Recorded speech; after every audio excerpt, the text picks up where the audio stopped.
Welcome back to the episode of Big Movie Mouth Off. We're here at Groovy Cinema Pub reviewing more films for you. I'm not leaving this place ever. I don't think I ever have. I'm Jimmy Martin with KUTV. And I'm Jeff Weiss with Cinephile.com. You can find Big Movie Mouth Off on Xfinity. You know it is Comcast. Go to Utah On Demand. Look for Salt Lake Alternative. There's a neat little sleeve that says Big Movie Mouth Off. A lot of reviews in there. Maybe some older things that are now on demand or on Blu-ray. Mm-hmm. You can check them out on demand. Or things that are currently in the theaters, such as... Well, Adam Sandler is back.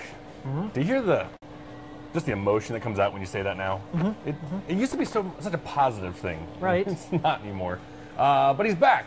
And with Drew Barrymore. So then then I say that with more positivity. Yeah, exactly. You might remember they teamed for Wedding Singer in 1998 and 51st Dates in 2004. That's right. So, and both great films. Mm-hmm. So, Blended is the new one.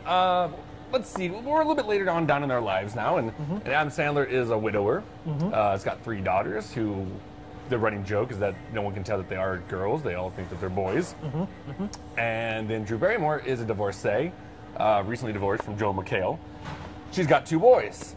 And the film opens up. Mm-hmm. This is actually where I did kind of have some hope for it. It opens up in the midst of their blind date. Disastrous blind date. Yep. He takes her to Hooters, which, don't even get me started on the Hooters and the rest of the corporate sponsorships in this film. I think there's more in this product film. Placement. Yeah, product placement than Back to the Future 2.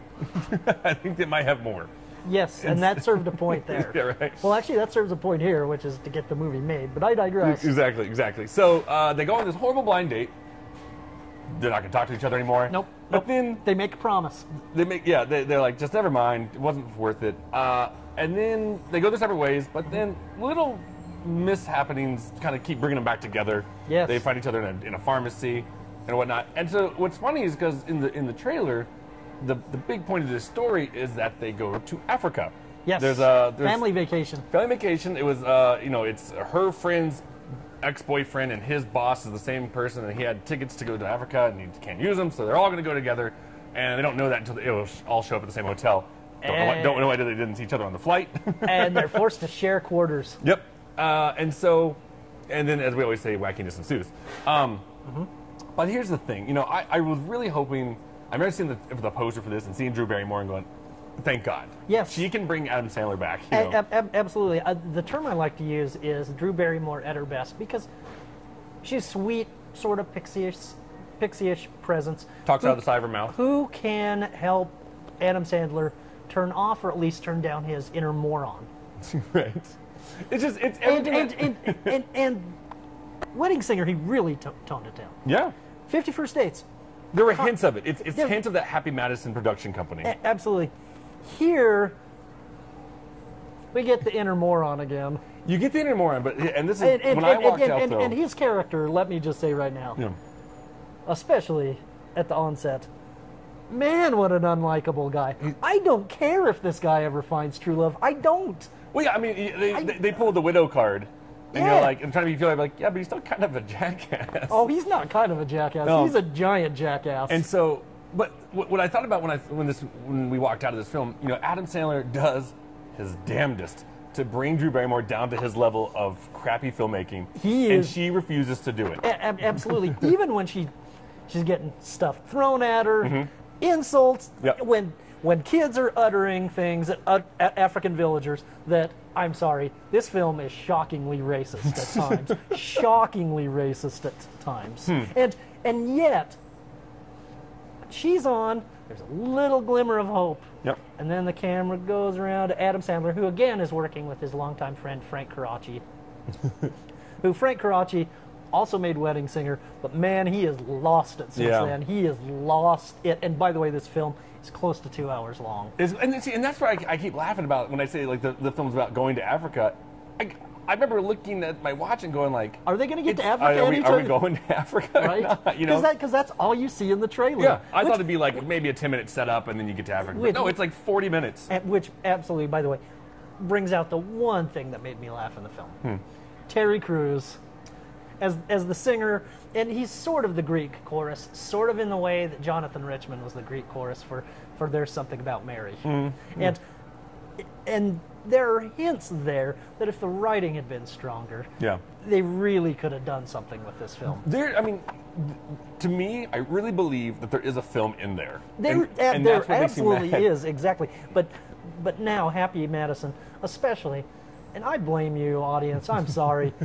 You rewarded him by going to those grown-ups films. Grown-ups, Jack and Jill. Yeah, and now he thinks that's what you want to see, and it's not. You know it's not what you want to see. Well, is it what you want to see? It's not what I want to see. So yeah, there's that.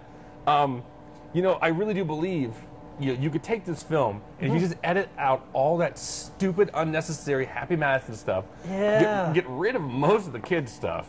Oh dear. There is God. like if it was just a film about Drew Barrymore and Adam Sandler Right. trying to find love past devastating times in their lives, there's a good film in there. Right? But it's surrounded by this Happy Madison production, just crap, and it's and it really. And Hey Jimmy, rhino sex is funny. right? But see, here's the thing. I mean, that's what makes me mad, though, because when I went to Jack and Jill, when I went to Grown Up, I'm like, I'm not really going to expect much. But when you do have somebody like Drew Barrymore, You expect more. you expect more. And I think she thought she could do better, but, it's not better than Wedding Singer. It's not better than 50 First Dates.